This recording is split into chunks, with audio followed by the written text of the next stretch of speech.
Երեկ Գերմանիայի խորհրդարանի ներքին պալատն ընդունել է հայոց ցեղասպանությունը ճանաչող եւ դատապարտող բանաձևը։ Բունդեսթագը 1915 թվականի Օսմանյան Թուրքիայում հայերի հետ կատարվածն անվանել է ցեղասպանություն։ Բանաձևը կրում է ի հիշատակ 101 տարի առաջ Օսմանյան կայսրությունում հայոց եւ այլ քրիստոնյա փոքրամասնությունների հանդեպ իրագործված ցեղասպանության խորագիրը։ Ընդունվել է խորհրդարանականների քվեների բացարձակ մեծամասնությամբ 1 դեմ եւ 1 ձեռնպահով, այն համատեղ կազմել եւ ներկայացրել են իշխող կոալիցիայի մաս կազմող քրիստոնյա դեմոկրատական եւ քրիստոնյա սոցիալիստական միությունները, սոցիալ-դեմոկրատական եւ ընդդիմադիր կանաչների կուսակցությունները։ 5 էջանոց բանաձևում մասնավորապես նշվում է, որ հայերի ճակատագիրը 20-րդ դարում տեղի ունեցած կոտորածի էթնիկ զտման, տեղահանության ու ցեղասպանության օրինակ է։ Բանաձևի նախագիծն առաջին ընթերցմամբ ընդունվել էր դեռ 2015-ի գարնանը, սակայն բուն հաստատումը հետաձգվել էր անորոշ ժամանակով գերմանա-թուրքական հարաբերությունները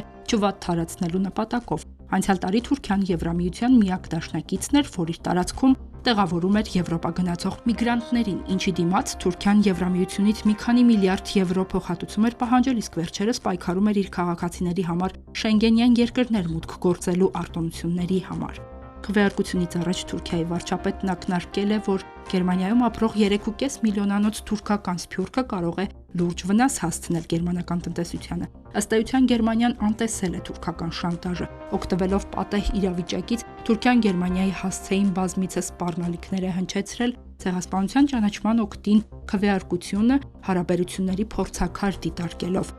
Բանաձևի ընդունումից հետո Անկարան ետ է կանչել Գերմանիայում իր դեսպանին։ Փոխվարչապետը Թվիտերյան էջում գրառում է կատարել բանաձևի ընդունումը Գերմանիայի կողմից համարելով պատմական սխալ։ Այս ճանաչումը մեծ արձագանք է գտել աշխարհում, իրադարձությանն անդրադարձել է ողջ միջազգային մամուլը։ Միացյալ Նահանգներում հայամետ կոնգրեսմեն Ադամ Շիֆը ողջունել է Բունդեսթագի որոշումը, այն խիզախ քայլ համարել, շեշտելով, որ ցեղասպանության փաստը հնարավոր չէ լրացնել, իսկ նպատակահարմարությունը երբեք չի կարող դրա համար արդարացում լինել։ Կոնգրեսմեն Շիֆի կարծիքով ամերիկյան կոնգրեսը եւս պիտի նույն պատրաստակամությունը ցուցաբերի եւ հետևի Գերմանիայի օրինակին։ Ամենից առավել այս լուրին սպասել են հայերը Հայաստանում եւ Սփյուռքում դեռ քվեարկությունից առաջ մի խումբ հայեր, հոգեվորականներ եւ հանրային գործիչներ Բունդեսթագի շենքի առջեւ մի քանի ժամ սպասել են խորհրդարանի որոշմանը։ Պաշտոնական Երևանը ողջունել է Բունդեսթագի քայլը, իսկ առաջինը իրենց վերաբերմունքն ու ուրախությունը արտահայտել են Բունդեսթագի մոտ հավաքվածները։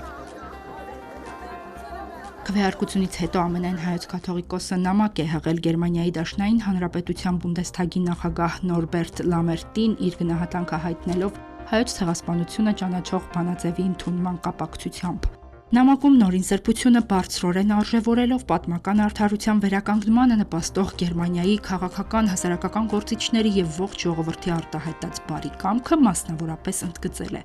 Հայոց ցեղասպանության ճանաչմանն ու դատապարտմանն ուղղված այս բանաձևը կարևոր քայլ է ոչ միայն հայ ժողովրդի նկատմամբ 20-րդ դարասկզբին գործված եղեռնագործության պատմական իրողությունը վերստին փաստելու, այլև կանխարգելելու այդ օրինակ ոչիրների կրկնությունը պատմության մեջ։ Կայացված որոշումը մեծ վկայություն է եւ հրավեր համայն աշխարհին ընդվզելու եւ մերժելու երկրագնդի տարբեր անկյուններում մարդկության դեմ գործված հանցանքների առնչությամբ դրսևորվող ժխտողական քաղաքականությունը։ Հերմինե Հակոբյան, Եկեղեցական կյանք։